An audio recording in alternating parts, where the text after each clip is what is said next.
Olá, caros amigos, tudo bem? Meu nome é Eduardo Saig e esse é um programa da Elliott Scott Brasil, a única consultoria especializada no recrutamento e seleção de profissionais da área de recursos humanos. Esse é um programa duplo que você vai ter acesso a ele tanto nesse canal que você está vendo ou que você está assistindo. Se você está vendo, possivelmente você está no nosso cafezinho das 10, que são aqueles 10, 15, às vezes muito mais do que isso, um tempo que eu tiro e que nós tiramos para conversar com os profissionais de recursos humanos sobre RH. E se você está apenas nos ouvindo, possivelmente você está no nosso canal do Spotify, na sala de entrevista. Mais uma vez estamos aqui com o Patrick Schneider para a gente conversar sobre temas relevantes, temas que muitas vezes são pouco falados ou pouco aprofundados. Patrick, obrigado mais uma vez pela tua presença. Tudo bem? Obrigado, Eduardo. Prazer estar participando aqui de novo. Tudo ótimo. Patrick, apesar da gente já ter se falado recentemente, você quer contar um pouquinho da tua trajetória, um pouquinho da sua vida, porque possivelmente teve muita gente que não escutou o nosso outro vídeo /podcast. Então, só para a gente saber quem é o Patrick na fila do pão. Sem dúvida, legal. Bem, me chamo Patrick Schneider, sou um gestor de recursos humanos, trabalho com recursos humanos há aproximadamente 20 anos. Sou formado em Direito, porém tenho especializações voltadas para a gestão de pessoas e também gestão de negócios. E sou mestre em sustentabilidade pelo Centro de Economia e Administração da PUC Campinas. E essa é a minha atividade, então, mais recente acadêmica, que me posiciona como pesquisador aqui sobre o futuro do trabalho e também trabalho decente. Duas dimensões conectadas, que apontam para o mesmo caminho, mas que têm aí objetivos bem diferenciados. Ótimo. Bom, o tema de hoje é inclusão social através do mercado de trabalho. Acho que um tema mais atual e impossível. Patrick, o que você considera como inclusão social? E como eu sempre faço, eu sempre gosto de contextualizar muito bem sobre aquilo que nós iremos falar. Por quê? Porque, antes de tudo, esse podcast, esse canal, ele é um canal de educação. E eu tenho a sensação de que muitas coisas que são comumente faladas, as pessoas não entendem qual é o conceito. Então, vamos começar do básico. O que é inclusão social e o que é disparidade social? Legal, excelente. Bom, inclusão social, como já conversamos antes, eu acabo buscando vários conceitos literários, mercado e tudo mais, e acabo formando aqui um conceito pessoal, e ele não é um conceito talvez mainstream, não mandatório, ou a média, enfim, conceitual. Mas na minha avaliação, com as minhas pesquisas sobre inclusão social através do mercado de trabalho, eu consigo enxergar fortemente o papel da liberdade. Esse é um primeiro elemento. Então, o que é uma pessoa que está incluída dentro da sociedade, uma pessoa que possui liberdade? Bom, o primeiro conceito que surge aqui junto à inclusão social seria esse, na minha opinião, e ele vem de uma fala aqui de um autor que eu gosto muito, que é o Amartya Sen, que escreveu uma obra chamada Desenvolvimento como Liberdade. E ali ele comenta, né, fortemente, uma questão é, dentro de uma sociedade organizada, dentro de uma sociedade desenvolvida, você ter pessoas que têm fome, porém elas têm a liberdade de escolha de dizer, eu não vou comer agora, como mais tarde, né, me alimento mais tarde e está tudo bem. E existem outras sociedades em que essa liberdade não existe. Eu tenho fome, porém não tenho nenhuma solução. Então, a questão da liberdade está muito conectada a isso, numa primeira dimensão. Uma segunda dimensão, eu gosto bastante de alguns autores que falam sobre diversidade, que falam sobre a inclusão fortemente dentro de ambientes sociais, e que eles acabam trazendo uma visão um pouco diferente, que é a visão inclusiva, de fato, de eu estar fazendo parte, eu estar contido naquele ambiente no qual eu participo. Inacreditavelmente, nós temos uma parcela da população no mundo hoje que está à margem das sociedades nas quais vivem. Né? E estar à margem nem sempre é por uma questão única e exclusivamente econômica, que é o primeiro elemento que aponta quando nós falamos em inclusão social. A gente pensa direto na parte econômica, ter dinheiro para adquirir algo, ter dinheiro para fazer algo. Né? E, na verdade, essa inclusão, ela faz parte, ela trata muito mais de direitos civis, de acesso e liberdade de expressão, de acesso a conhecimento, a educação de base, a questão de fazer parte, estar contido dentro de uma sociedade para a qual ele é um ator social percebido, né? Nós temos muitas pessoas em situação de fragilidade, aí sim econômica, ou fragilidade de representatividade, que são postos à margem disso, deixando de ser um ator social. Então, embora tenha a possibilidade de cidadania, né? O conceito um pouco mais antigo de cidadania dizia que ser cidadão é votar e ser votado. E esse conceito ele se expandiu muito. E hoje é muito mais do que isso. Ser cidadão é você poder gozar de todas as possibilidades que a sociedade te permite, te apresenta, coloca à tua disposição. Então, o direito de vir, o direito de expressão, a liberdade de opinião, opinar sobre orçamentos participativos e outras questões mais. E, por fim, eu vejo um conceito aqui de inclusão social, que é termos uma sociedade plural a serviço do ambiente social no qual nós servimos. Então, termos uma sociedade plural que permita ter pessoas umas diferentes das outras, com as mesmas possibilidades e equidade de representatividade, de ação, de participação nessa sociedade. Então, basicamente, eu diria que inclusão social e fragilidade social, elas caminham muito de mãos dadas. Você tem pessoas que têm uma fragilidade social, que demandam essa inclusão, e você tem um ambiente inclusivo, que permite aí, ter o maior número de agentes possível representados dentro da sociedade. Excelente. E conta pra gente o que são os vieses excludentes. Tem alguma coisa a ver com o termo unconscious bias, que é muito falado, né? Talvez até os vieses inconscientes. Tem alguma coisa a ver com isso ou não? Bem, total. Sem dúvida, é extrema ligação. Muito se falou aqui, quando o tema diversidade e inclusão começa a ser... E no todo eu não sou um especialista no tema, acho que tem outras pessoas que inclusive já participaram aqui do canal que tem um lugar de fala e uma atividade muito mais militante nessa frente, até porque eu, como homem branco, heterossexual, enfim, com várias, né, a margem aí de outros marcadores sociais que teriam um lugar de fala aqui para falar com mais propriedade.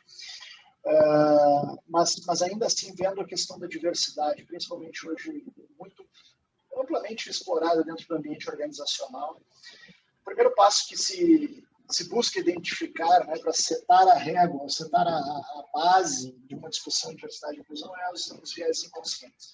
Todos nós temos vieses, se pensamos, automaticamente temos esses vieses, e esses vieses que trazem a nossa carga cultural desde a infância, que compõe esse inconsciente imaginativo que todo ser humano carrega em si, ele sim tem uma capacidade excludente, ele tem um potencial excludente. Eu vejo algo, eu escuto algo que não me agrada, eu vejo algo que não me agrada, ou eu interajo com um ambiente que não concordo, logo o viés ele vem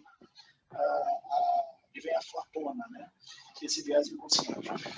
Agora, o viés excludente ele é um pouco diferente, porque, sim, ao ter o viés inconsciente, você pode começar a trabalhá-lo, e existem aí cases muito bem sucedidos em desenvolvimento de líderes no mercado, em desenvolvimento de profissionais de modo geral, quanto a viés inconscientes, pessoas que fazem um trabalho excelente.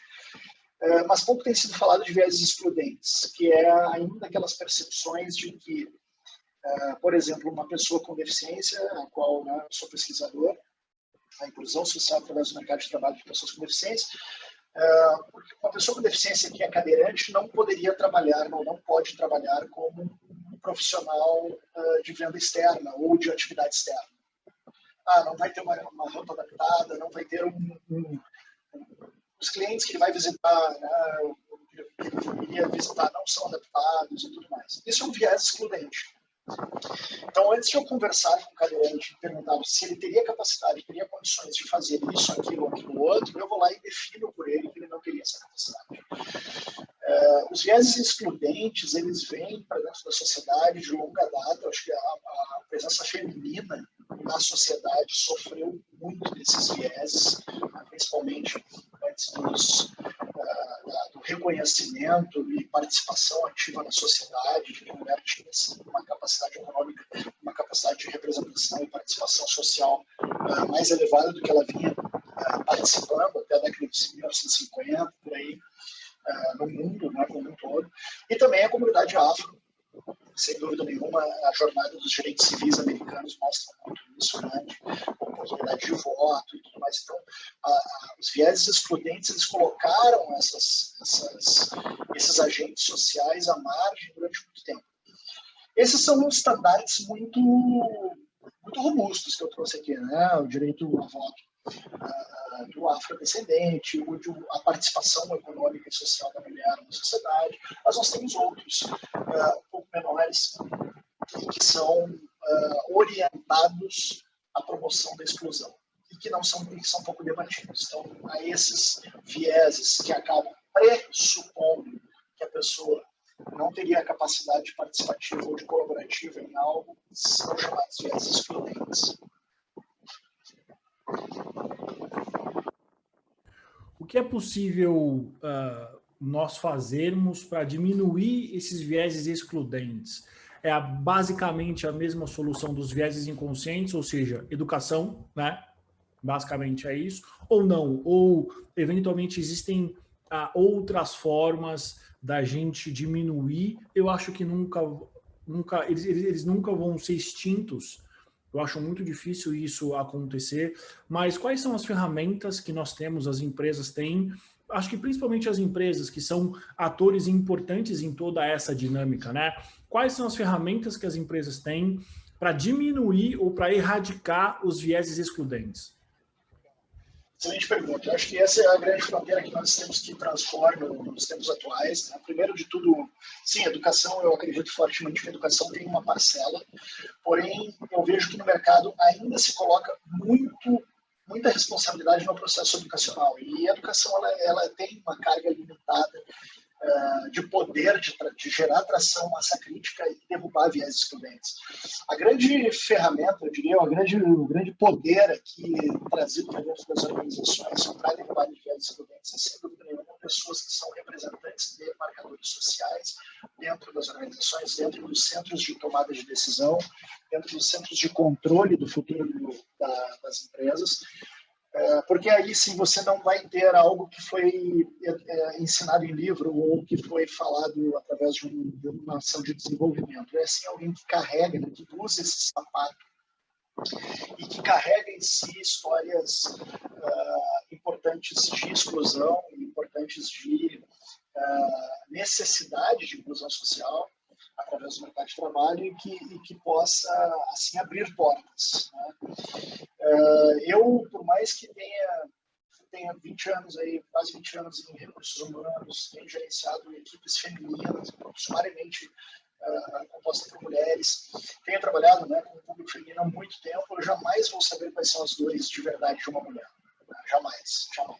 Eu jamais vou conseguir dizer quais são as necessidades de uma gestante durante o processo gestacional. Porque eu não vou ter essa experiência, né, durante a minha vida. Então, trazer uma mulher para que ela possa representar essas outras mulheres que ainda estão à margem de posições de liderança, sem dúvida nenhuma, é algo que vai trazer uma apropriação maior para que se reduza significativamente esses viés excludentes.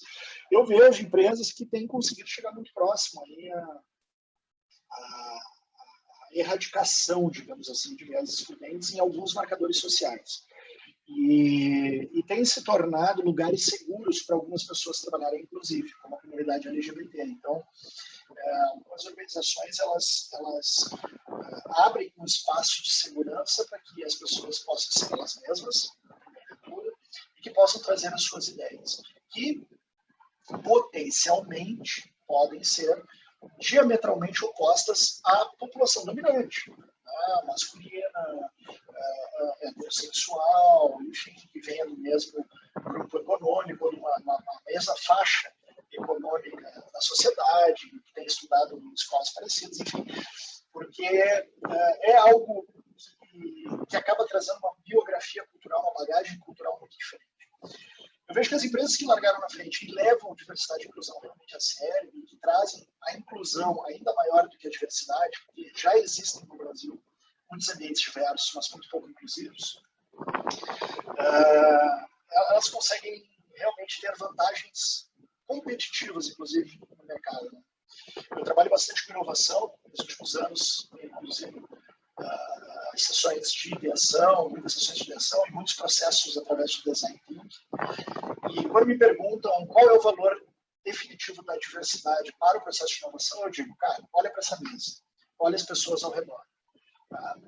Nós somos diversos? Em muitos casos as pessoas dizem, não somos. Né? Eu digo, pois é, em cima dessa mesa tem dinheiro que a gente não está enxergando, justamente por pensar da mesma forma. Trazer pessoas que enxergam o mundo de um modo diferente fazem enxergar que existe dinheiro em cima da mesa a ser ganho e que não está sendo necessário. Então, para a empresa que precisa do lucro, que precisa, né, dessa evolução econômica, que a gente não deve perder de vista jamais enquanto fala de iniciativa privada, ter a diversidade e ser um ambiente inclusivo, ter acesso a esses recursos aí que estão sendo disputados e muitas vezes não enxergados. Excelente. Conta pra gente um pouco sobre mapa da escassez, o que é isso, o que isso tem a ver com o nosso tema. Explica pra gente um pouco sobre esse conceito. O mapa da escassez é uma possibilidade de assessment que se pode fazer dentro da organização para se entender onde você tem as oportunidades de inclusão. Onde você tem acesso a atividades excludentes, através dos viés excludentes, e quais são os elementos que você poderia estar mapeando, digamos assim, para que possa trazer, né, cobertura social para esses assuntos e possa, assim, então, se tornar uma empresa ainda mais inclusiva. O mapa da escassez, ele é uma espécie de assessment, onde você olha para a sociedade como um todo, enxerga quais são as necessidades de acesso mais importantes, onde você coloca investimento, você investe tempo, energia, dinheiro, e rapidamente você aumenta essa taxa de inclusão dentro da sociedade. Então, por exemplo, houve algumas ações na Rocinha, em Cantagalo, no Rio de Janeiro, né, em duas comunidades aí de fragilidade social, orientadas para a inclusão social, inclusão tecnológica. Então, se percebeu que a escassez tecnológica tornava os jovens, principalmente os jovens, à margem de um universo laboral constituído no Rio de Janeiro, que exigia minimamente ter uma alfabetização tecnológica. Investiu-se dinheiro, investiu-se tempo, colocou-se então algumas pessoas orientadas genuinamente para essa iniciativa, para esse movimento, e que acabou trazendo resultados incríveis, diminuindo a escassez e elevando a inclusão. Então, fazer um assessment quanto ao mapa de escassez, seja numa organização, seja na sociedade, permite identificar onde você consegue gerar tração de inclusão de modo mais rápido. Tá? E, invariavelmente, eu defendo que a inclusão social, através do mercado de trabalho, ela acaba gerando a liberdade falada lá atrás. A liberdade para dizer, ok, eu posso continuar vivendo na mesma casa que vivo, eu posso continuar morando na mesma cidade que moro, no mesmo bairro que moro, enfim, porque o trabalho vai te possibilitar acesso cultural, mas muito mais acesso financeiro, e isso te gera essa liberdade. Existem muitas pessoas hoje que, morando em algumas comunidades com uma fragilidade maior social, não podem sequer escolher a casa que vivem, porque vem vários agentes aí de um universo paralelo, seja o tráfico, seja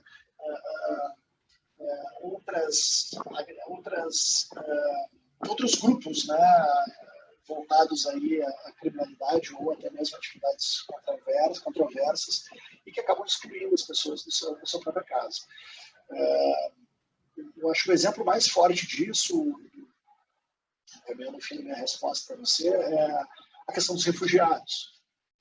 A questão dos refugiados, tem muitas pessoas que perdem a sua cidadania, né? Perdem o seu país, são retirados de casa à força por extremistas e acabam em êxodo humano, cruzando mares, cruzando fronteiras, buscando uma nova identidade social. Gerar inclusão social para refugiados talvez seja a pauta global hoje dentro da inclusão social, e mapa de escassez poderia colaborar nessa melhor inclusão de modo mais rápido, né? Para as empresas que têm interesse em fazer esse assessment, né, por onde elas devem começar? Qual é o tipo de profissional que faz isso? É, por exemplo, uma consultoria como as Big Four ou Big Five? É a área de recursos humanos? É o líder da área? Como que as empresas elas se capacitam, né? É um trabalho interno, externo? Como é que funciona? E também o que é possível as empresas fazerem em termos de ações afirmativas para que esse tipo de assessment se torne uma política, que aí ela se torna uma cultura da própria organização. Conta para a gente um pouco sobre como é que a gente coloca na prática, né? Eu vejo hoje o mapa de escassez é um elemento que eu sempre prefiro trabalhar, ou pensá-lo, né?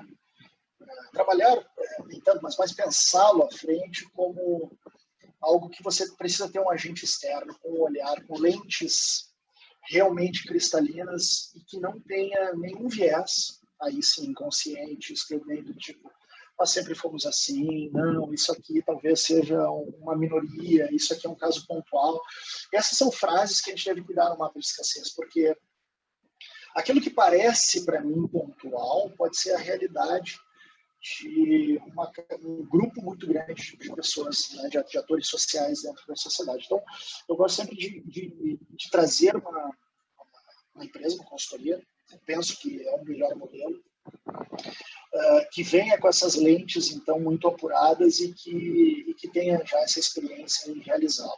Mas, sem dúvida nenhuma, eu não afasto a área de recursos humanos, uma área de recursos humanos realmente protagonista, que enxerga a necessidade de olhar do negócio para esse futuro necessário, baseado no presente, ou seja, de ser mais inclusivo, de ser mais diverso, aliado a gestores que sejam ligados ou conectados à tomada de decisão dentro da companhia.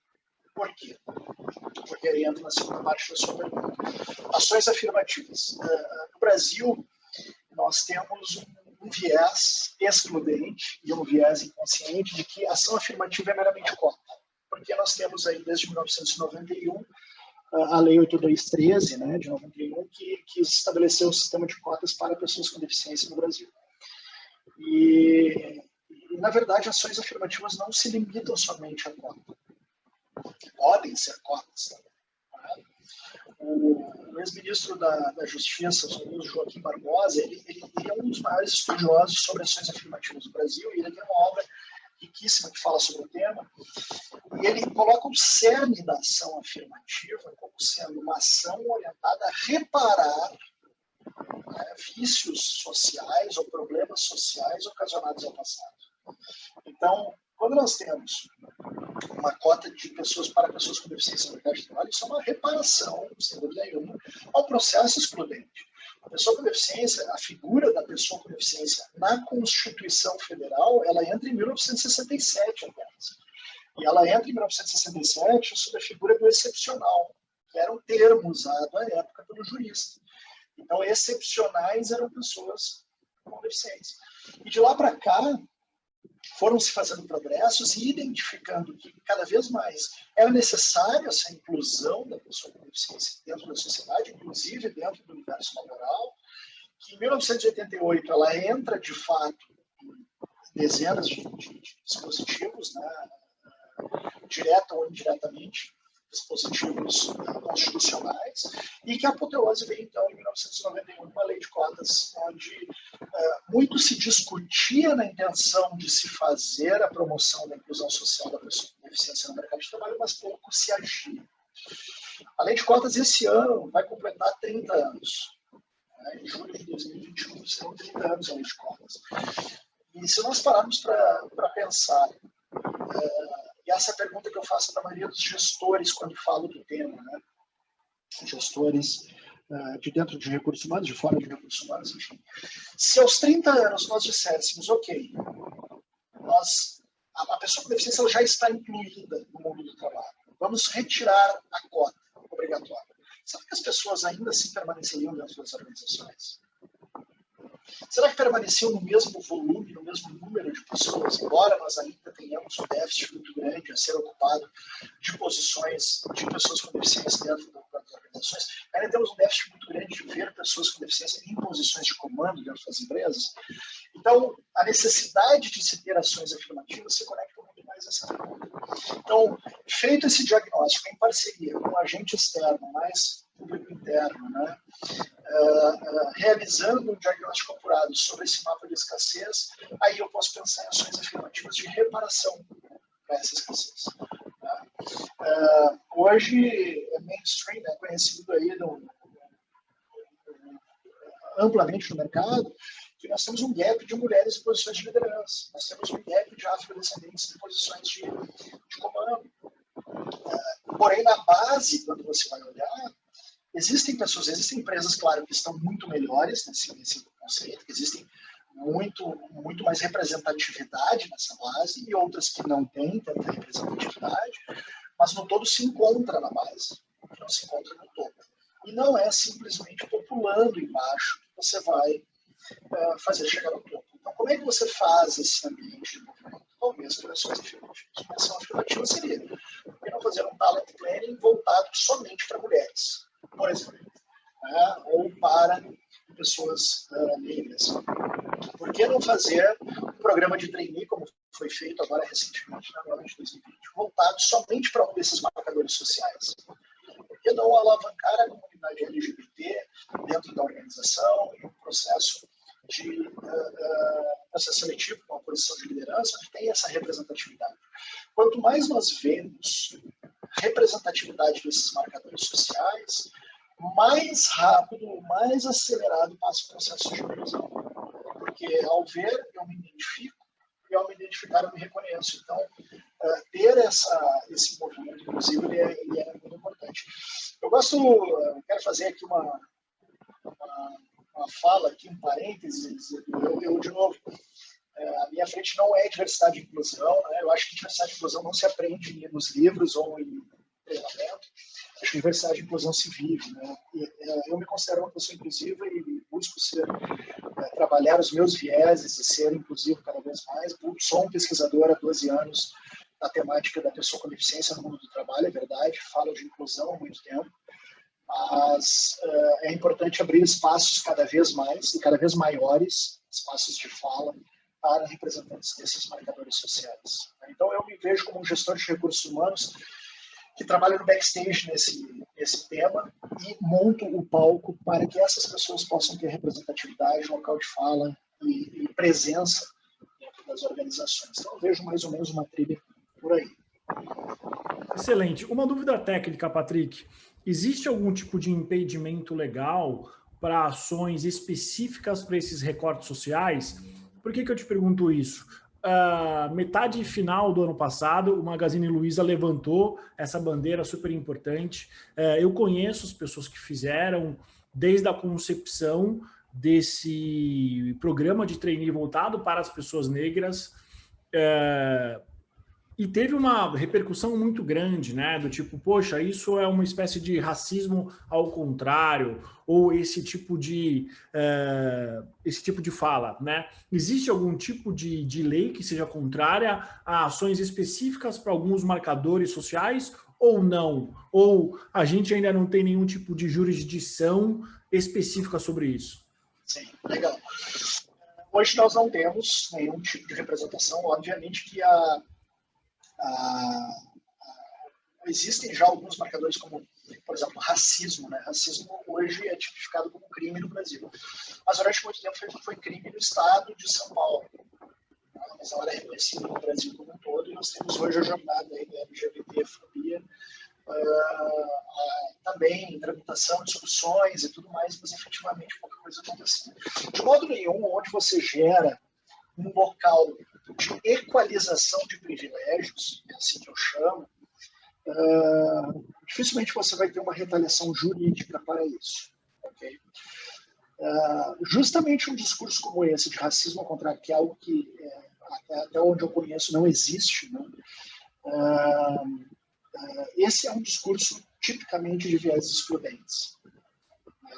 primeiro, desconhecimento, que gera um viés inconsciente de que eu não gosto, cota, estou fora, ou um grupo, né, específico sendo, entre aspas, privilegiado, porque não é um privilégio, mas sim uma ação protagonista de uma organização como essa, e que busca equalizar, aí sim, privilégios. Quando eu trago esse discurso da liberdade, né, como algo importante dentro da inclusão, cada vez mais se torna público o número de pessoas com alto desenvolvimento acadêmico, oriundos de um marcador social na comunidade negra brasileira. Nós temos pessoas muito desenvolvidas, inclusive liderando laboratórios de desenvolvimento de vacina contra o coronavírus, que são pessoas com deficiência. Né?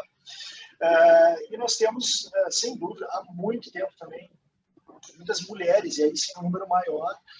Existem estatísticas de que a mulher, inclusive, tem mais tempo dedicado à educação formal do que o homem, em muitos casos, em muitos locais do Brasil, e que ainda assim não conseguem ter um ambiente privilegiado da população dominante, a população dominante dentro das empresas. Né?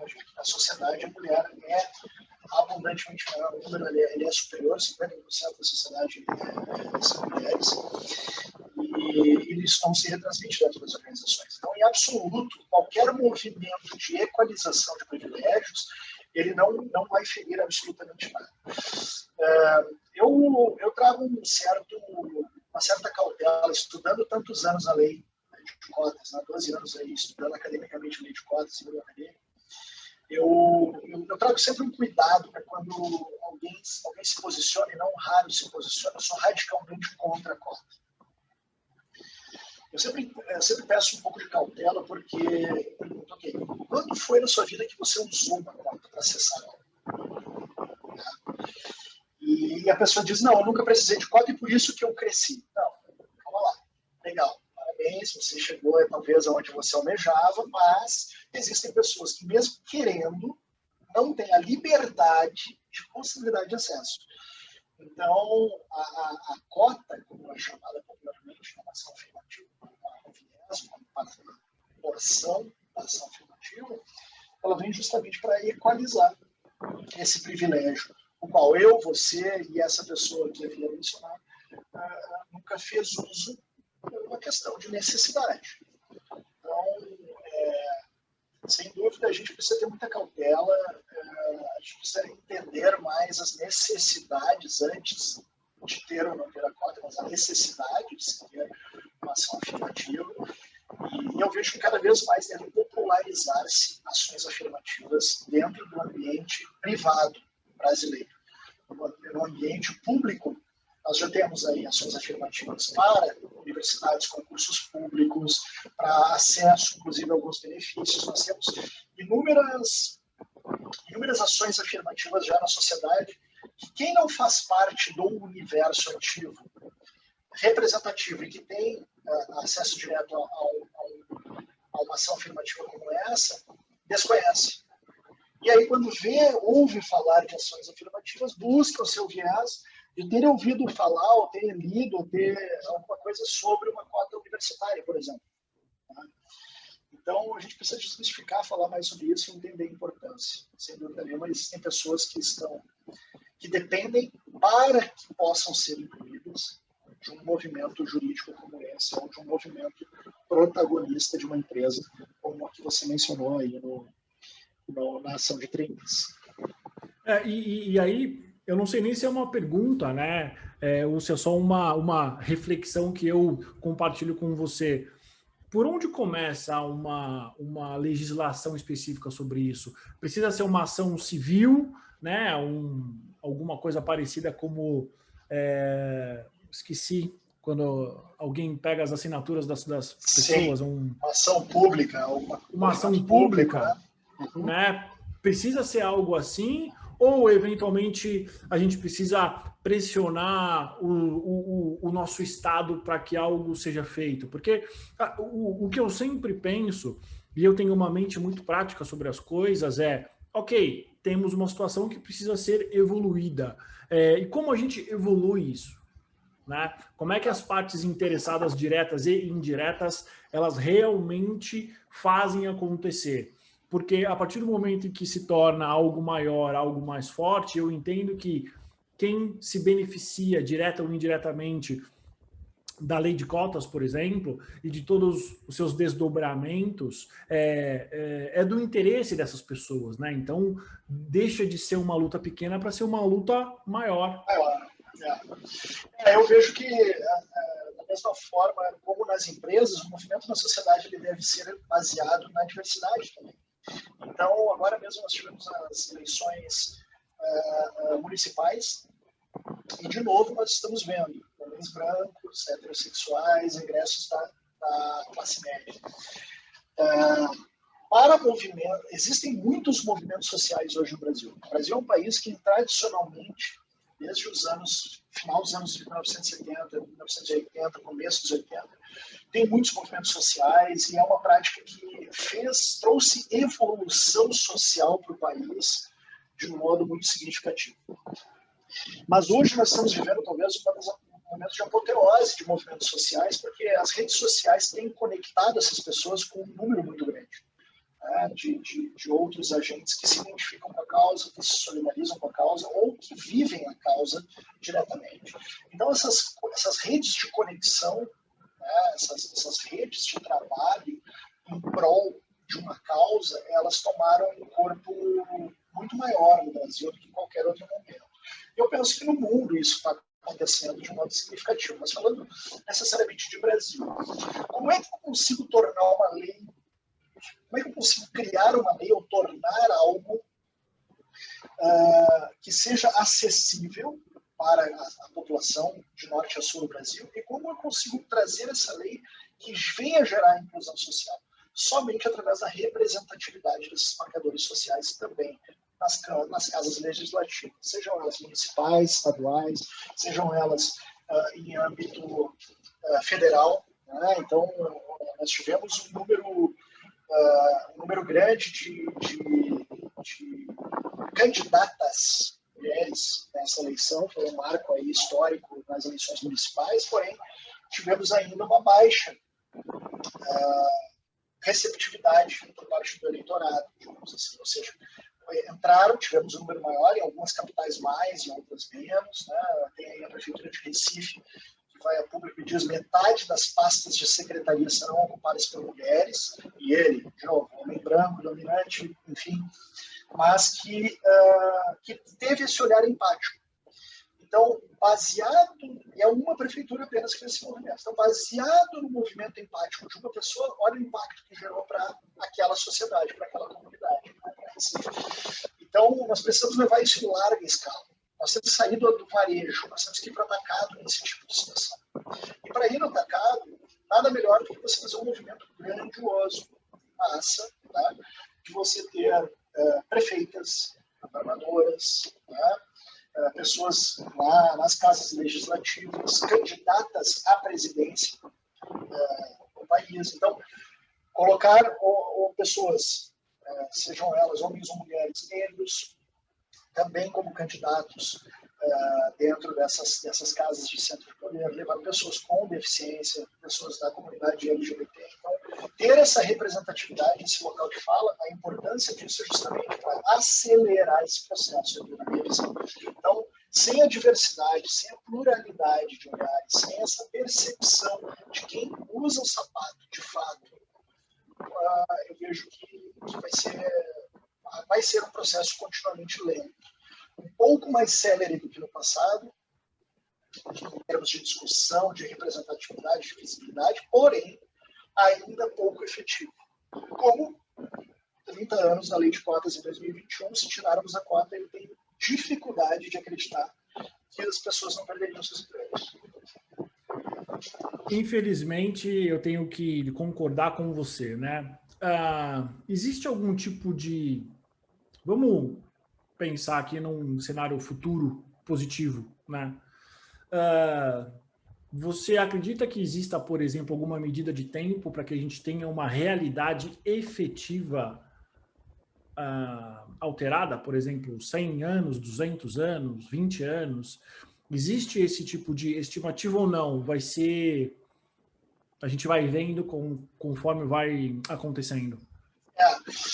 É bem interessante a tua pergunta. Eu não tenho nenhum estudo que olhe de modo quantitativo ou na escala de tempo, né? Mas eu tenho um marcador para mim que me acompanha bastante e que eu não tenho uma semana que não trabalhe com ele, que ele escreva sobre ele, interaja com ele academicamente, que é a Agenda 2030, promovida pela ONU, proposta pela ONU, e a ONU coloca 2030, 17 dimensões ou 17 objetivos de desenvolvimento sustentável precisam ser atendidos para que a sociedade evolua, para que o desenvolvimento sustentável passe a girar como uma roda na história que vá promover cada vez mais ambientes participativos, inclusivos e seguros para as pessoas. E a Agenda 2030 ela tem objetivos de desenvolvimento sustentáveis assim, muito bem definidos com as suas metas, né? São centenas de metas, onde se pequenos movimentos forem feitos até lá, dentro das sociedades que são signatárias dessa agenda global, você já tem um movimento tão importante que vai romper com séculos de dificuldade com qual essas pessoas que estão à margem, que buscam inclusão social, tanto perseguem. Então, se nós olharmos ali alguns objetivos orientados para o desenvolvimento das cidades, né? Existem cidades hoje que carregam em si um percentual do PIB nacional muito expressivo. E existem outras cidades que a industrialização passa muito longe, ou até mesmo a tecnologia, enfim. Ainda temos municípios no Brasil que até pouquíssimo tempo atrás não tinham luz elétrica, por exemplo. Então, como você vai fazer inclusão social com alguém que não tem elementos básicos como esse? Então, no tempo, eu diria que estarmos conectados com agendas globais de movimento como esse, aprendendo com nações que estão levando a sério a agenda e que estão buscando colocar dentro da administração pública esses objetivos, sem dúvida, nós como humanidade nós vamos evoluir de modo mais rápido. Eu acredito que a lei de cotas de 8213 de 1991, ela rompeu com séculos de segregação para pessoas com deficiência. E foi um ato legislativo que veio e acelerou muito esse processo. Embora eu diga que 30 anos depois da lei de cotas, nós ainda temos dificuldade de ter segurança de garantia de emprego para a pessoa com deficiência, ou de manutenção do posto de trabalho, eu vejo que ter a representatividade dentro da organização possibilitou mover essa roda à frente. A OIT ela define pessoa com deficiência, a Organização Internacional do Trabalho, pessoa com deficiência como todo aquele que tem uma limitação ou as condições reduzidas para adquirir ou manter uma posição efetiva de trabalho. Que outros marcadores sociais teriam essas dificuldades e poderiam ser aplicados? Então, o que nos distancia, na minha visão, do quanto tempo nós podemos avançar e, quem sabe até erradicar isso, é nós tomarmos consciência disso, de que existem pessoas que estão totalmente fora e que têm dificuldades de acesso e manutenção do posto de trabalho. Por isso, precisa de uma ação. Ação tem aqui uma ação afirmativa. Mas podem ser ações governamentais de toda sorte, de toda natureza, e também parcerias público-privado que, ao longo da história do Brasil, trouxeram evoluções incríveis para o ser humano, seja no campo científico, no campo técnico, no campo do desenvolvimento e do progresso do índice de desenvolvimento humano. Então, eu não consigo te precisar de tempo, mas consigo te dizer que, para ontem, nós precisamos tomar consciência cada vez mais de que é importante se falar em níveis de lideranças na empresa privada e lideranças no setor público, para que nós possamos estreitar ou movimentar essa roda no sentido de sermos ainda mais inclusivos. Excelente, Patrick. Para a gente terminar, essa é uma dúvida que eu sempre tenho, que as respostas são sempre muito pessoais, né? Da onde veio ou da onde surgiu esse seu interesse de você estudar e de você ter contato com esse tipo de assunto? Porque, como você mesmo falou, eu e você, e possivelmente um monte de pessoas que estão nos vendo e estão nos assistindo, não precisariam ter essa dor de cabeça, né? Esse incômodo contínuo da mudança, de fazer com que as coisas sejam mais equalizadas, né? Mais justas, talvez. Da onde surgiu isso? Porque eu me lembro que quando a gente se conheceu, não sei, uns 4, 5 meses atrás, você sempre teve um trabalho social muito grande, né? Uma atuação ajudando as outras pessoas muito forte. Esse teu interesse por ajudar o outro e por se colocar no lugar do outro de fato, ele surgiu mais ou menos nesse período? Ele já vem com você como se fosse alguma coisa genética, ou isso foi sendo desenvolvido ao longo do tempo, e aí, claro, você trabalhando com recursos humanos, grande parte do seu dia a dia é em contato com as pessoas. Da onde surge isso? Conta pra gente, porque eu sei e eu conheço muitas pessoas que têm dificuldade de entender como pessoas como eu e você, os chamados aliados, da onde eles surgem, né? Esse é um tema que eu remonto aqui, o tema da inclusão é um tema que faz parte da minha família há bastante tempo, né? Minha família é uma família de imigrantes e do lado da minha família é uma família de imigrantes que vem movidos aí pela questão da guerra, né, da Segunda Guerra Mundial, e perdem a sua cidadania temporariamente, vindo refugiado para o Brasil, e que acaba, então, vem parar no Brasil, né, mas esse êxodo humano a gente não entende muito bem como as rotas se desenham, elas não estão aí em mapas e não fazem sentido lógico muitas vezes quando se vai, né, para as teorias aí de navegação e tudo mais. Então, elas acabam vindo para o Brasil, e isso, então, pelo lado da minha família, isso sempre foi muito presente, muito vívido em mim, muito vívido, assim, discutido. E me fazia pensar muitas vezes por que existem pessoas que têm que passar por isso, né? Por que existem pessoas que passam por uma condição como essa. Embora esse lado europeu da família tinha uma condição boa, vivia bem, teve que deixar tudo para trás e sair, entrar no barco e sair sem rumo, né, para longe daquele problema. E isso veio, então, no meu desenvolvimento familiar. Do outro lado da minha família, eu tive também pessoas fantásticas que eram muito empáticas e que eram muito envolvidas com essa situação de solidarizar-se com a causa ali. Né? Eu tive alguns episódios, assim, na minha família, fazer algumas doações para de cadeira de rodas, muleta e coisas do gênero, muito voltado para pessoas com deficiência da minha infância, assim, e que aquilo me conectou, então, um pouco mais com esse olhar empático. Mas, para mim, a grande ruptura foi dentro do mundo do trabalho mesmo, onde eu era estagiário no início da minha carreira, e eu tive uma colega que era PCD.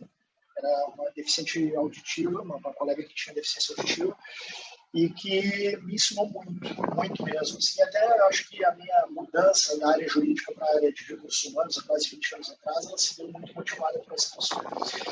E ao ver a jornada que ela tinha, trabalhando lado a lado comigo, a jornada que ela tinha de desafios para se conectar com aquele mundo, era algo que realmente me fez enxergar que existiam pessoas que possuíam um privilégio muito grande, né? E eu era uma pessoa muito privilegiada por não enfrentar metade ou um terço do que ela enfrentava somente no deslocamento de casa até o trabalho.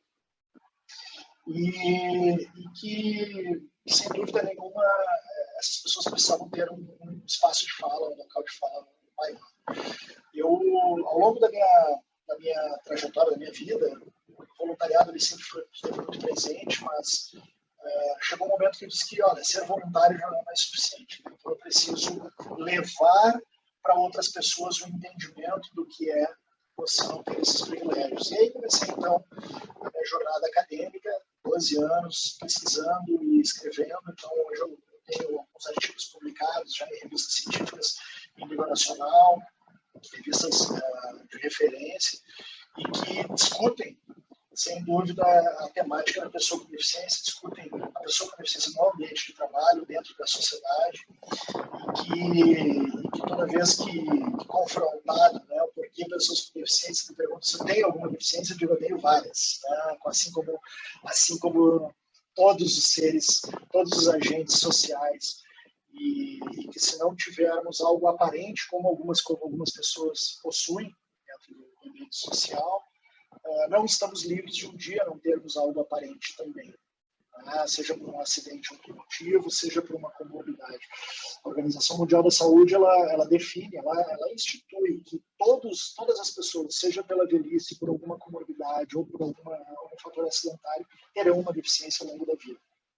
Seja uma deficiência que o coloque como uma pessoa com necessidades especiais, e aqui necessidades especiais podem ser desde uma gestante que tem necessidades especiais durante aquele período gestacional, até alguém que tem alguma situação que não é temporária e que precisa ter adaptações por conta disso. Então, a minha luta pela acessibilidade, a minha busca educacional para que mais marcadores sociais tenham acesso e sejam incluídos na sociedade através do mercado de trabalho, remonta parte ao meu desenvolvimento cultural familiar, parte do desenvolvimento cultural profissional e uma carga empática aqui de um olhar aplicado a essa temática e buscar cada vez mais entender como o universo social pode ser ainda mais inclusivo e tentar apontar alguns caminhos através de literatura, escritas e temáticas do gênero.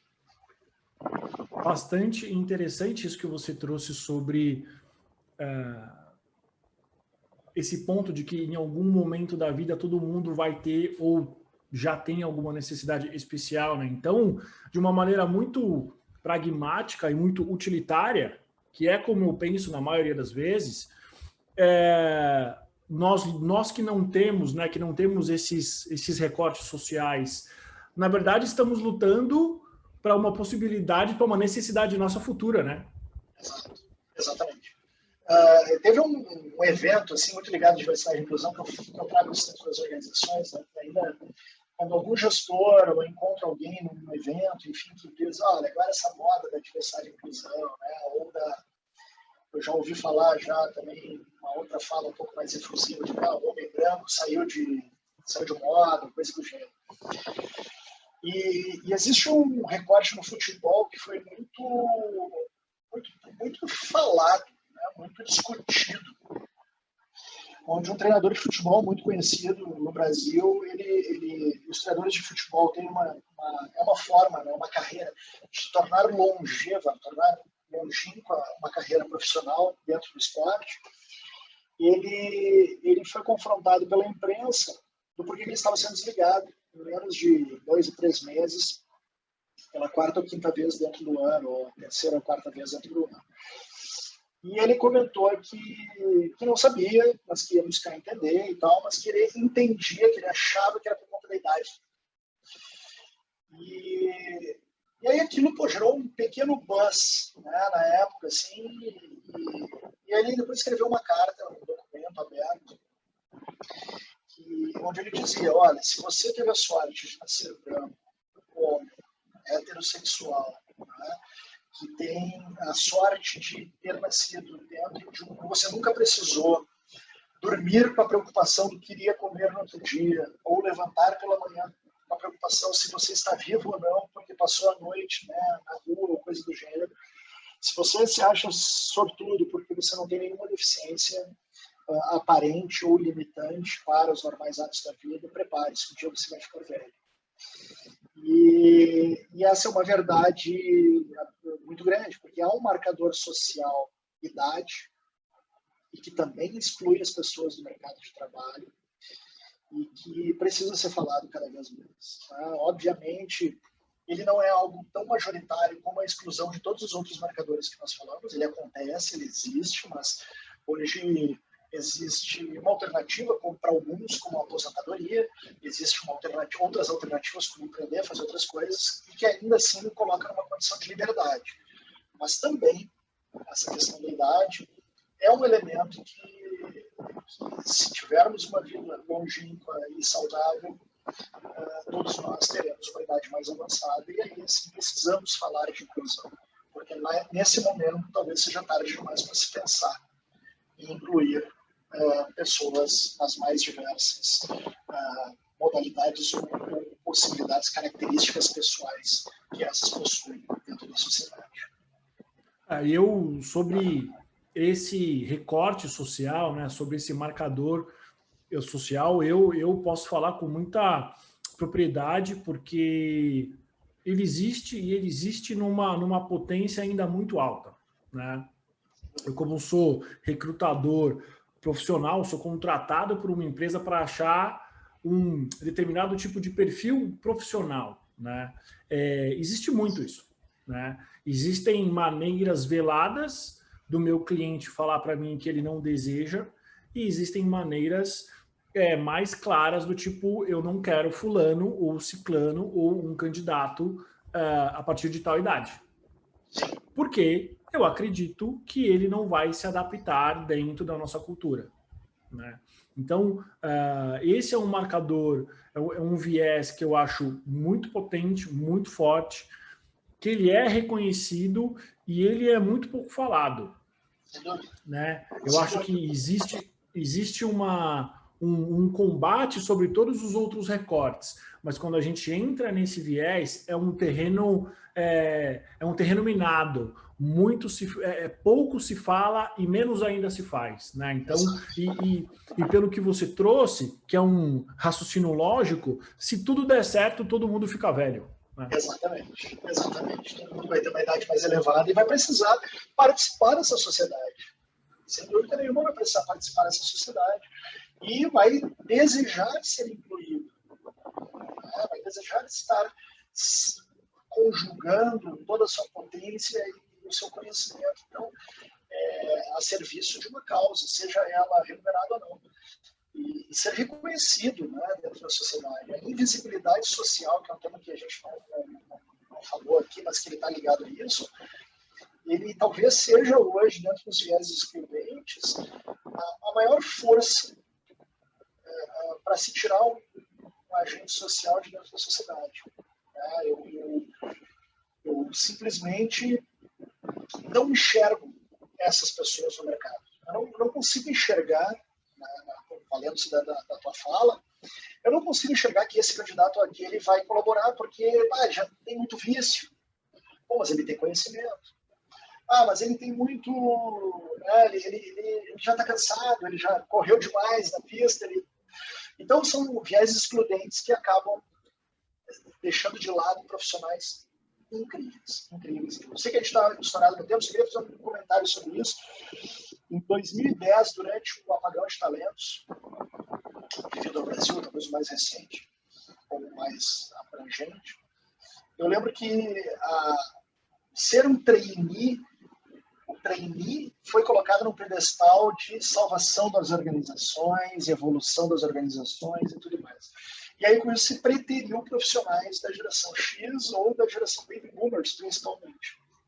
E a geração Y era a solução, a geração a qual pertence.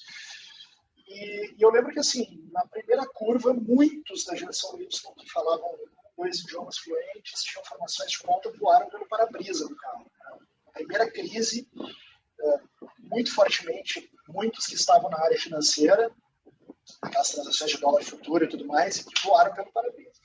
Então, a melhor saída para acomodar a salvação de uma organização, a longevidade ou a sustentabilidade dessa organização no tempo é a diversidade, é a pluralidade. É o jovem aprender com aquele jovem há mais tempo, né? Aquele que já tem uma trajetória um pouco mais ampla dentro de um segmento, é aquele que já tem uma trajetória um pouco mais ampla, que já tem um tempo maior de estrada, aprender sobre novas ferramentas, novas metodologias, e eu vejo que o papel da liderança, seja ela de recursos humanos ou seja ela da área que for, tornar o seu departamento ainda mais plural, tendo pessoas mais sêniores e tendo pessoas ainda entrando no mercado de trabalho.